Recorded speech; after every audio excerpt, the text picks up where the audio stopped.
కొవ్విన పందుల లేళ్ల దుప్పులను చిన్నక పెద్దక కారు కమ్మగా ఉండుదురు నీవిచ్చట ఉండనేలా నా కొడుకు ఆనతీక ఉడుమూరికి రాగదవయ్య లింగమా నువ్వు రా.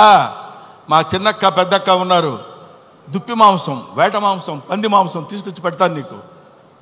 కొవ్విన పందుల లేళ్ల దుప్పులు అంటే నువ్వు తినేటువంటి ఆహారంలో ఉన్నటువంటి విశిష్టత గురించి నీకు నేను సమర్పిస్తాను. సమర్పణలో ఉన్నటువంటి ఆత్మ సమర్పణలో తనకు కలిగినటువంటి భావాన్ని పాదాల దగ్గర చేసి ఆత్మ నివేదన చేసుకున్నప్పుడు శివుడు అనుగ్రహిస్తాడు. బావా దేవుడే లేడంచు దూషించు దుష్టాత్మడని అన్నాడు కన్నప్ప. అటువంటి వాణ్ణి కూడా మార్చి తన వైపు తిప్పుకొని, ఒరే నన్ను ఆశ్రయించు, నీకెవడో దిక్కులేనప్పుడు నేనున్నాను నీకు. ఎందుకంటే ఇంకా ఆయన గురించి చెప్పాలంటే అద్భుతమైన విషయాలు ఎన్నో చెప్పొచ్చు.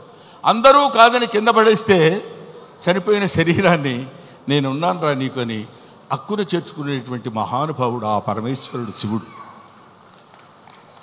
ఎవడు వద్దొద్దు అయిపోయాడు తీసి పడేయండి కింద అంటాం మనం, మన ఇంట్లో వాళ్ళనే మనం అంటాం. అటువంటి వాళ్ళని అందుకనే దాన్ని ఏమంటారంటే అధికుడని అధముడని నరుని దృష్టిలోనే భేదాలు, శివుని దృష్టిలో అంతా సమానులే.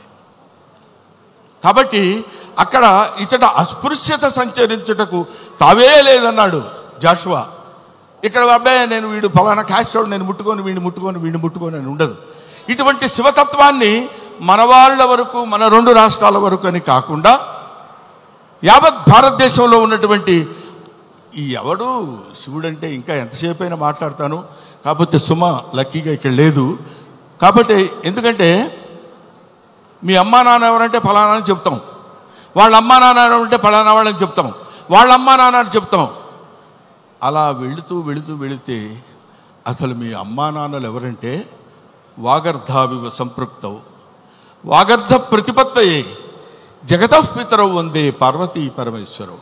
జగత్తుకే తల్లిదండ్రులైనటువంటి వాళ్ళు పార్వతీ పరమేశ్వరుడు. ఆ పార్వతీ పరమేశ్వరుల యొక్క అంశ చేత నానా ఇది క్రిమి సాలెపురుగు, దీనికి మోక్షాన్ని ఇచ్చాడు. అది కీటకం పాము, దానికి మోక్షాన్ని ఇచ్చాడు. అది జంతువు ఏనుగు, దానికి మోక్షాన్ని ఇచ్చాడు. నాగరికత లేనటువంటి మనిషి, అడవి మనిషి, వాడికి మోక్షాన్ని ఇచ్చిందే కాకుండా శ్రీశైల మహాక్షేత్రంలో తన శిరస్సు మీద పెట్టుకున్నాడు. అదిగో కన్నప్ప గుడి అని మనం చూస్తాం. అంతటి ప్రాతిష్ఠ్యం కలిగినటువంటి ఈ అద్భుతమైనటువంటి కావ్యాన్ని చిత్రీకరించాలనేటువంటి ఆలోచన మోహన్ బాబు గారికి కలగటం, ఇది అందరికీ పంచాలి, ఈ శివతత్వం అందరికీ తెలియాలి, ఈ భక్తితత్వం అందరికీ తెలియాలంటున్నారు. కాబట్టి మహాత్ములైనటువంటి వాళ్ళకి, మహానుభావులైనటువంటి వాళ్ళకి, జ్ఞానులైనటువంటి వాళ్ళకి, జ్ఞానమే అజ్ఞానం అనుకునేటువంటి వాళ్ళకి, అజ్ఞానమే జ్ఞానం అని కూడా పరిగణించుకునే వాళ్ళందరికీ శిరస్సు వంచి వయసులో మీ అందరికంటే పెద్దవాడైనా నమస్కరించి మిమ్మల్ని కోరుకునేది ఏంటంటే శివతత్వాన్ని సంబంధించిన ఈ సినిమాని ఎవరూ అడ్డుకోవద్దు. మీ అందరి సినిమా చూడమని కూడా నేను చెప్పట్లేదు, అడ్డుకోవద్దు. చూసిన తర్వాత ఆహా, ఇందాక ఆ మ్యూజిక్ డైరెక్టర్ ఉన్నాడు, శివుడికి కులం ఏంటండి? శివుడికి కులం ఏంటి? క్రిస్టియన్ ఫ్యామిలీ నుంచి వచ్చినటువంటి వ్యక్తి స్టీఫెన్సన్. మ్యూజిక్ డైరెక్టర్ పేరేంటండి? స్టిఫై.